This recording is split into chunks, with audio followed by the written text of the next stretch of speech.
We're bringing you other stories now, and engineers constructing the 11-kilometer pipeline to transport gas to the Karpowership say work is about 80% complete.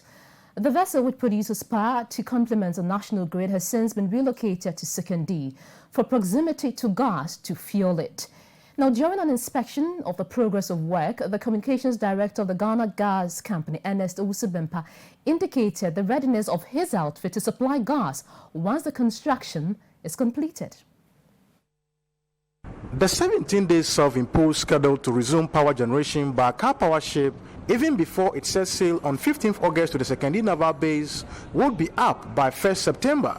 So far, the Karpowership has been successfully connected to the pylons that were constructed before its arrival, and it is expected to start initial generation with heavy fuel oil in anticipation of gas supply by September. The Director of Communications at the Ghana National Gas Company, Ernest Owusu-Bempah, who on Wednesday inspected the progress of work on the about 11-kilometer gas pipeline, says work is progressing steadily.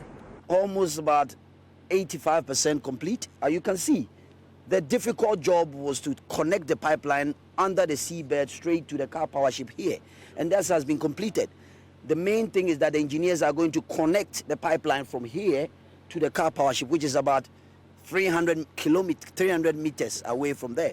So basically it's almost completed, and the only thing is to tie in the engineering work and then the meter gauge there to make sure that they regulate the gas into the Karpowership, and that's very important. We have available gas to push into the Karpowership to make sure that agreement that we agreed with the Karpowership to make sure that the supply gas to them is absolutely on course, and that's what we're doing. So you can see gas is available. We have, after Sanzule tie-in, we almost have about 350 million cubic feet available. And so far, job is almost completed, and by technicalities, if technicalities doesn't fail us and everything goes on well, by October, we should be receiving our first gas. The Karpowership might be ready to actually provide the expected 470 megawatts of power to the national grid, but all will depend on the early completion of this very gas pipeline that is actually coming from the Akwasi Thermal Enclave.